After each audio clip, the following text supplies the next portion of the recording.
Support for this episode comes from Modern Football Technology. Modern Football Technology provides real-time opponent tendencies and self-scout while eliminating manual data entry into Huddle, DV Sport, and Exos. If you're tired of tools that are time-consuming to learn and perform inconsistently at best, then we recommend Modern Football for a fresh perspective. Schedule a demo today at teammofo.com to see a battle-tested tool that's proven to perform and deliver value. Mention Coach and Coordinator Podcast or use the coupon code CC10 to receive 10% off your first year. And listen to our recent episode featuring Folsom High School defensive coordinator Jordan Ersick to learn more about how the 2023 California State Champion uses modern football to dominate their opponents. Hi, this is Coach DiGaetano, assistant football coach at Fordham University, and you are listening to the Coach and Coordinator Podcast.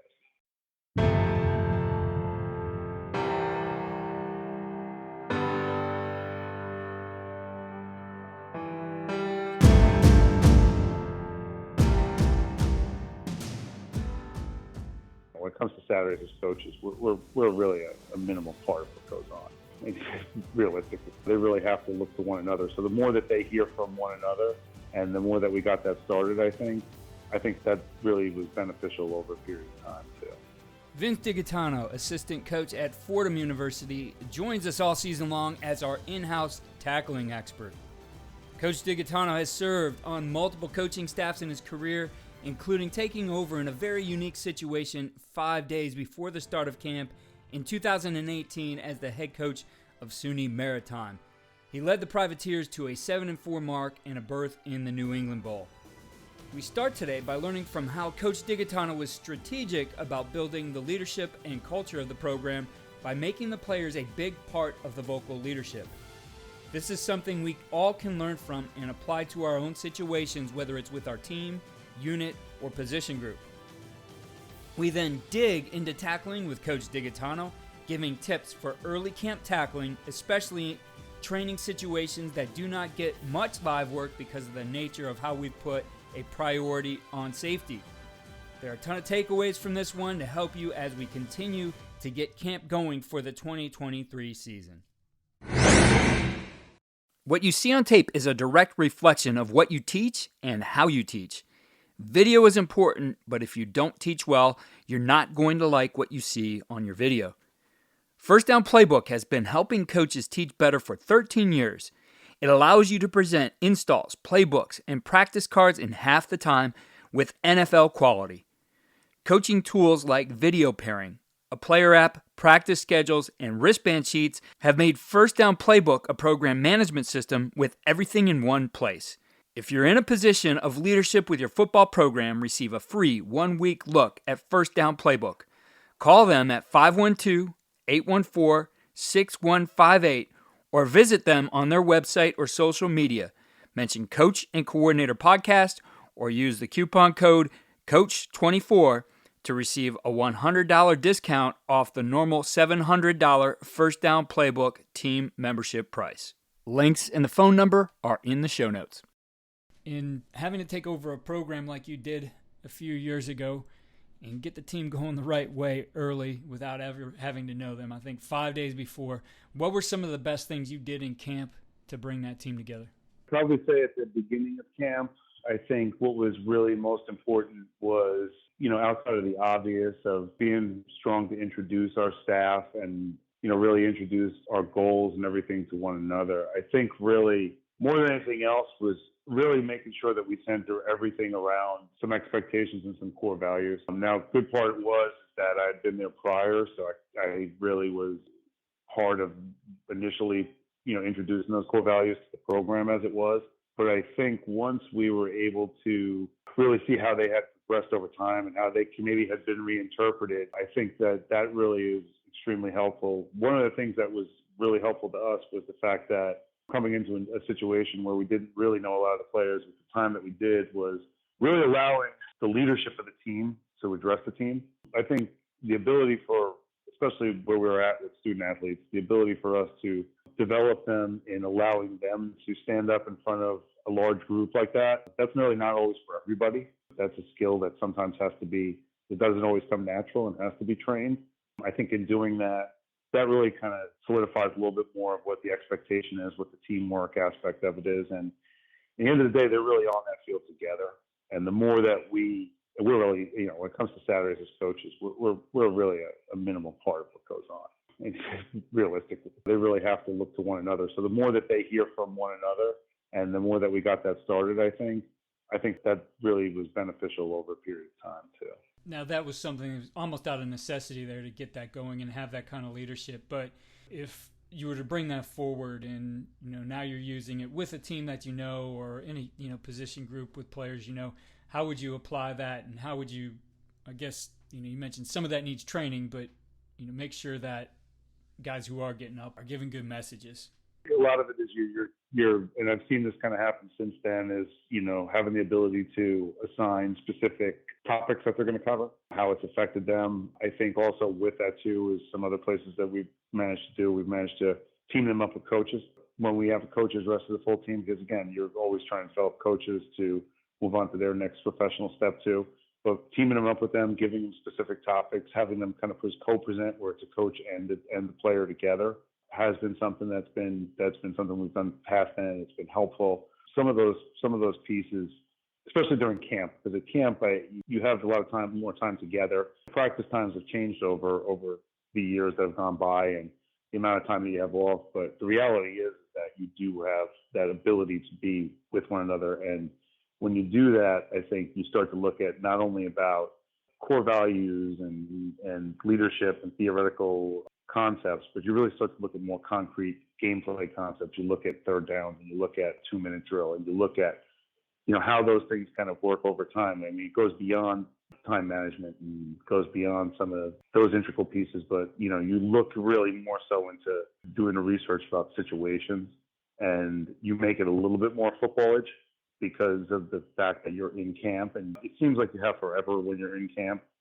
But the reality is that it goes pretty fast. And the thing is, and we've always kind of said this in places that you never get that time back during the course of the year, because you only have to continue to advance it each week. So once you get down to the Octobers and Novembers, when you've built a good foundation in July, August, and so on, in early September, depending on where you are, it really allows you to build into the program some things that you can ultimately advance down the road. And when you get more sophisticated, when you get to like opponents and conference opponents and things of that nature, where you are familiar, you do need to come up with something a little bit unique when that comes to schematically or whatever the case may be, mostly because you are just very familiar with one another. It grants you the ability to not always have to backtrack to some foundational concepts. As coaches, we know that some of the biggest hurdles to our team's success can come from off the field. Your team needs support to tackle the endless list of expenses, uniforms, training equipment, travel, and more. But raising that money can feel like a full-time job. Thankfully, there's Vertical Raise. Vertical Raise is the premier online fundraising platform using innovative technology to create the easiest and most efficient system available. Raise more money in less time with a local fundraising coach who works with your team every step of the way to customize the ideal fundraiser. With options for online donations, digital discount cards, premium product sales, and even spirit shops, Vertical Raise has top-of-the-line solutions for every fundraising style. To find out more, visit verticalraise.com and we'll get you connected with an exclusive offer on your first fundraiser. Beginning of camp, it's really important that you're teaching your guys the right way to tackle, right? You're going to spend time in drills. You're going to break things up maybe individually, positionally. I know you like to look at things a lot of different ways, but what's the approach early on in camp to start teaching tackling and getting these guys in the proper positions and doing the things that are going to set the tone for the rest of the year? I think I've kind of shifted over the last couple of years with this. One of the things is that really starting to, for us, especially where I'm at now, being with a program like Fordham and where Coach Conlon really does promote, obviously, player safety above all when it comes to everything from contact to heat-related illness and to keeping our players fresh and everything like that. But, in this specific area, worked very closely with the strength staff, with Coach Gilfetter and his staff over there too, and really designed this to become, a year-round program. And I think we've kind of always talked in that respect, but I don't necessarily think that we're at where we are right now, which I think is that we're looking at this more in stages. And when we come out of the season into the winter season, and really, you start with the winter workouts and then the time that you can kind of share with strength staff and the objectives.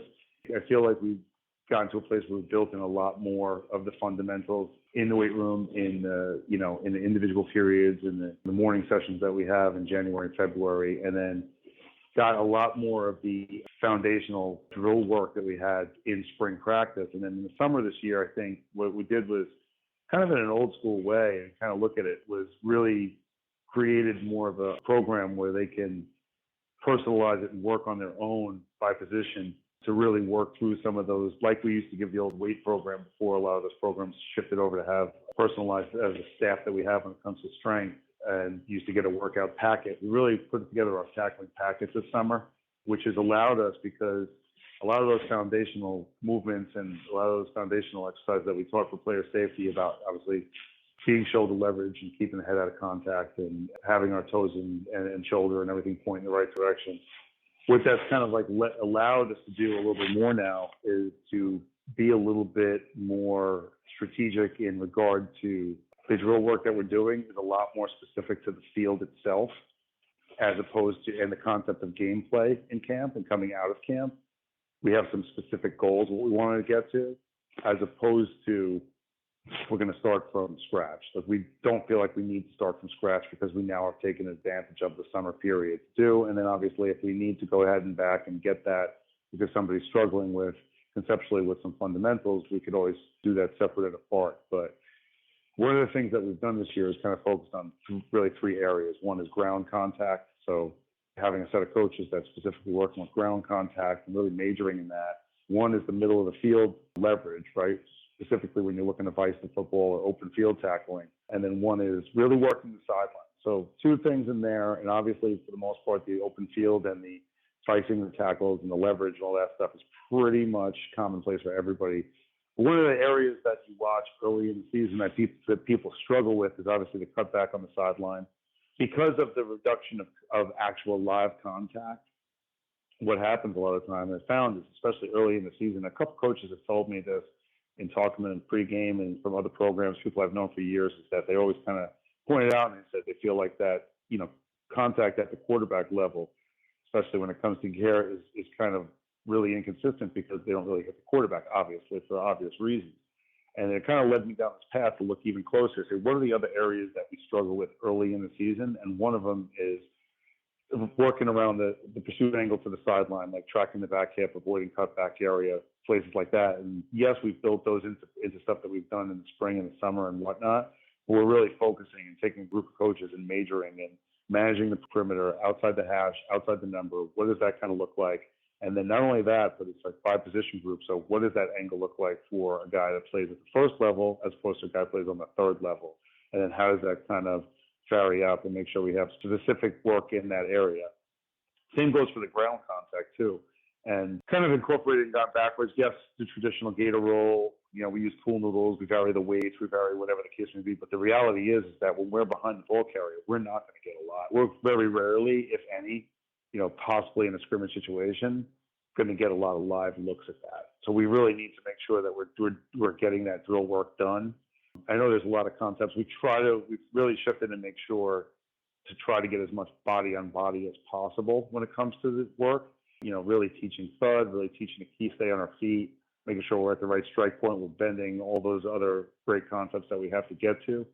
But the key is, I think, that we can't really get around the legs. We really can't get, especially when we're tracking the ball carrier from the back hip. It's very rare to do that. So we're concentrating a lot of effort on making sure that, and then incorporating, some of the KPIs that guys like Richard Gray spoke about, where you want to finish on top and all this stuff. But we're really reiterating that too. And then one of the other things is, and this is what I learned from the head coach, is like keep every area of the field consistent, where they start consistent, so that we don't have to be so creative sometimes that we sacrifice time.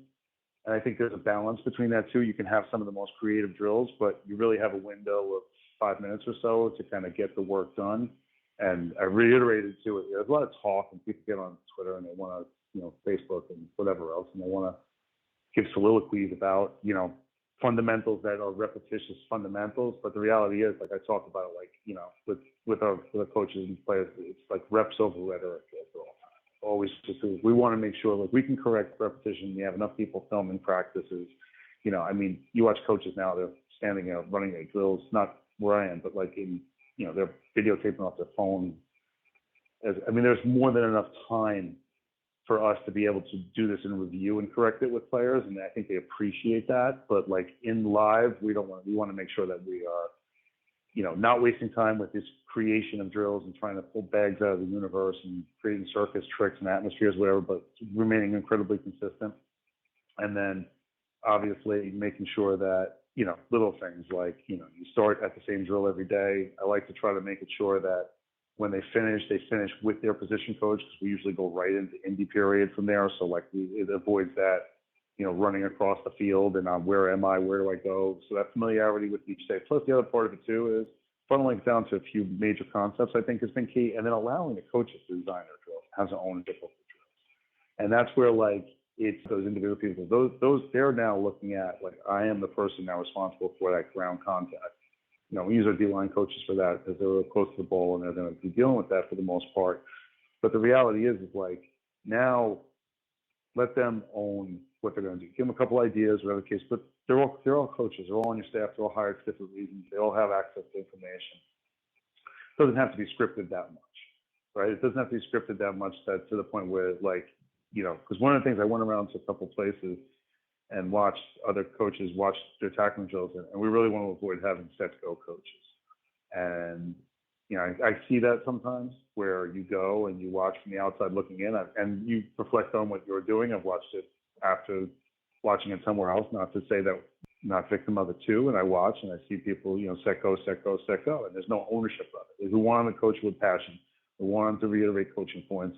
We want them to do it, and the best way to do it is allow them to design what they want to do. Allow them to have ownership of it too, and then continue to develop it and progress it for the whole entire program. I think that it'll always mold into something new, and it'll always kind of have some progress in some respects. But I feel like not having to start from ground zero at all times is key.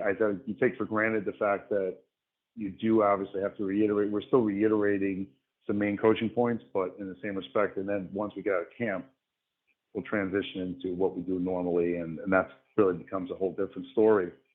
And it's a matter of ensuring that out of camp that really everybody's getting even reps in camp for the most part is a fundamental piece of it. And then when you come out of camp, it becomes like more specified, making sure that the people who are in the two deep or whatever the case may be get what they need to do. And then side note on top of that too is one of the things I do is I grade the whole roster from 1 to 4 based on how many frequency of tackling that they will have. And we obviously start with all the defensive players being at the top level in 1. But then obviously we take everybody on the roster and we start to see who are the offensive players that fit into that level 2 that are going to be on the majority of special teams like kickoff and punt.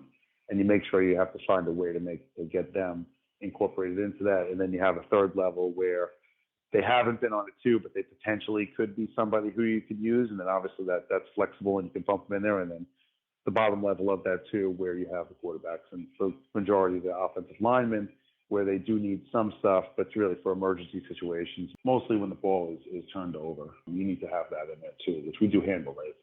And Coach does a good job of making sure that all of our players get the experience with not only that, but ball security and takeaways. Coach DiGaetano's episodes have been a treasure trove of takeaways. I highly recommend listening to those this season and going back into them. There's a lot of things on the tackling side as well as leadership, culture, and ideas for building your program. I love his one about the Coach of the Week idea. All of those will be linked in the show notes, as will his resources on CoachTube. If you want to get your team better at tackling, I highly recommend those. They're worth it even now as we get into the season. A ton of drills, a ton of takeaways, a ton of resources to share with your players. Those will be in the show notes as well. Follow all we're doing throughout the season in our shorter episodes, giving ideas from multiple coaches throughout the week. We're keeping those shorter so that you can get those on a ride to work, on your planning period, or in a short workout. So again, keep tuning in. Those are ideas that will help you throughout this season. Follow all we're doing on coachandcoordinator.com and follow me on Twitter at Coach K. Grabowski.